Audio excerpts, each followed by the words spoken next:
Y bien amigos, continuando con el tema del sacrificio, el enorme sacrificio de Melquisedec, en el capítulo 9 vamos a analizar cuáles fueron las reacciones posteriores a este sacrificio.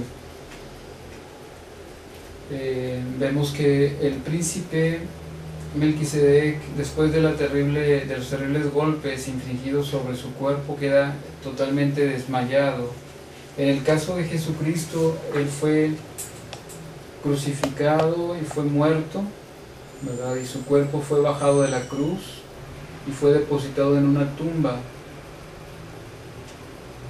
En el caso de Melquisedec, vamos a analizar lo que continuó después de ese gran desmayo que verdaderamente hizo parecer que estaba muerto a los ojos de Samael, quien había sido el que lo había golpeado terriblemente, le había infligido este castigo. Vamos a continuar con el capítulo 9, versículo 1.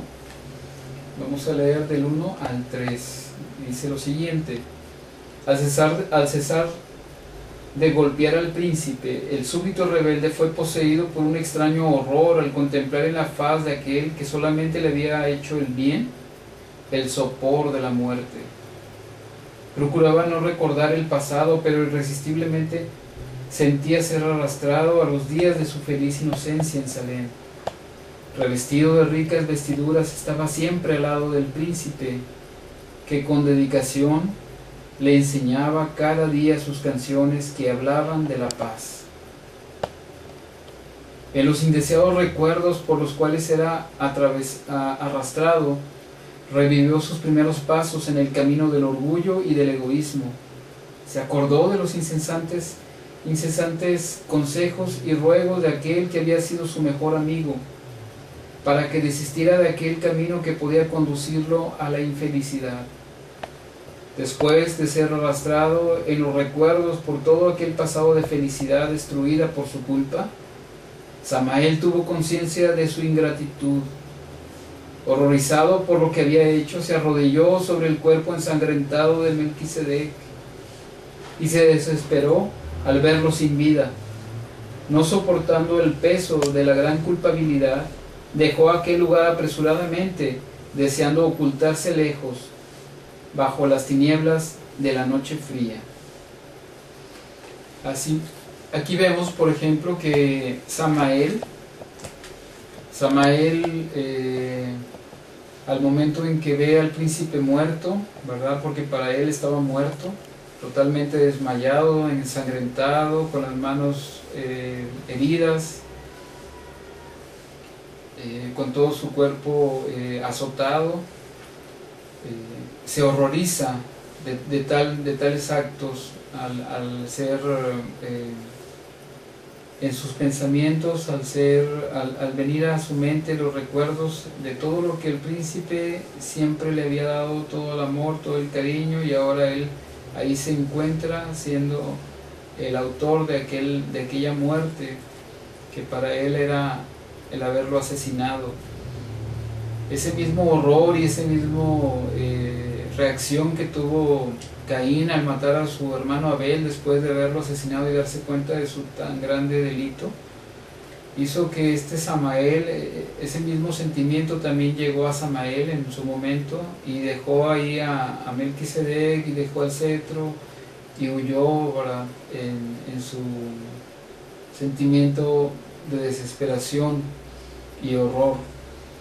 Y continuando con la lectura, vamos a analizar los siguientes versículos, que son de profundo interés. Después de un profundo desmayo, el príncipe comenzó a recobrar la conciencia, en delirios que lo transportaban al seno de su amada Salem. Él revivía momentos vividos y soñados. Con alegría contemplaba la faz de su mejor amigo, a quien extendió la mano con una sonrisa, pero su gesto fue frustrado por un profundo dolor.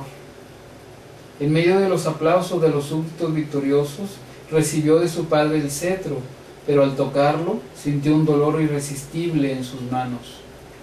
Con estos sueños frustrados por el dolor, Melquisedec despertó a la realidad.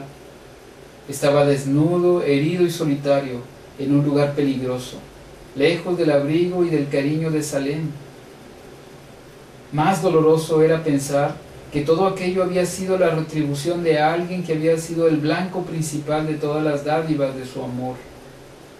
El príncipe, sin poder moverse, considerando la gran traición, comenzó a llorar sin consuelo. Lamentaba no por su dolor, sino por la perdición de aquellos que habían cambiado el cariño y la justicia de Salem por el desprecio y el odio que lo reduciría finalmente a cenizas sobre aquel valle condenado. A través de las lágrimas el príncipe contemplaba el cielo que, semejante a un manto entintado de sangre, se extendía bañando la luz del sol poniente. Se acordó entonces del laúd por el cual había pagado tan alto precio. ¿Dónde estaría éste? En su desesperada fuga, Samael había dejado el cetro abandonado junto al cuerpo herido de Melquisedec.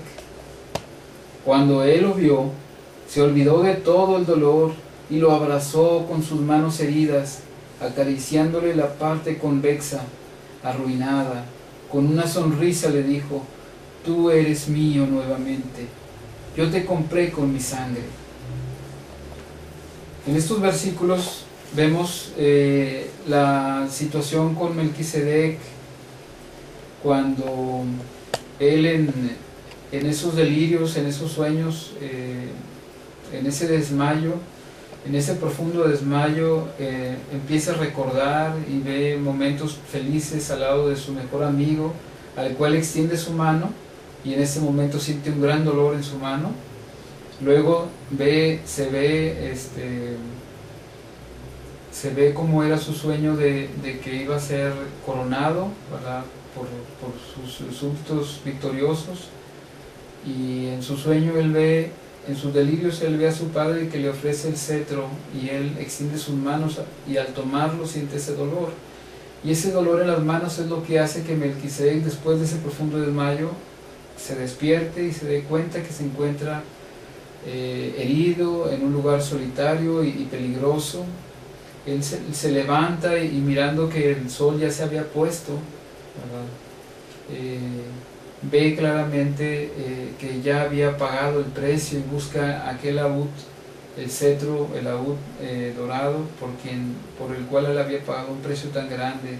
Al tomarlo sobre sus manos, y también dice que él comienza a llorar antes de tomar el cetro en sus manos. Él, desconsolado, empieza a llorar a causa de la traición de Samael, ¿verdad?, que había sido el blanco principal de su amor, de todas sus dádivas, de toda su preocupación, de toda su atención más bien.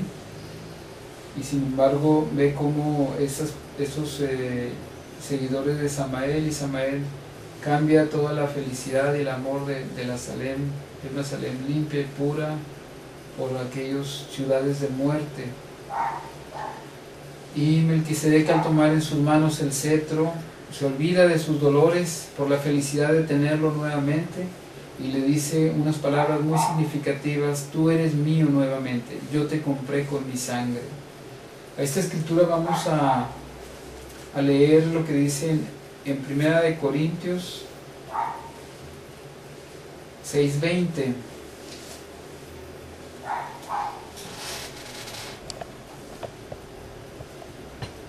Porque habéis sido comprados por precio. Muchos que hemos leído la Biblia recordamos esa escritura muy importante, ¿verdad?, que dice: porque habéis sido comprados por precio. Por el precio de la sangre de Jesucristo, de la sangre derramada de Jesucristo. Porque habéis sido comprados por precio. Glorificad pues a Dios en vuestro cuerpo y en vuestro espíritu, los cuales son de Dios. Y en Gálatas tenemos una escritura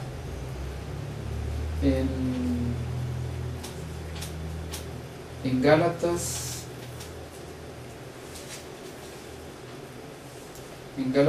6:17 dice: de aquí en adelante nadie me cause molestias, porque yo llevo en mi cuerpo las marcas del Señor Jesús. De aquí en adelante nadie me cause molestias, porque yo llevo en mi cuerpo las marcas del Señor Jesús.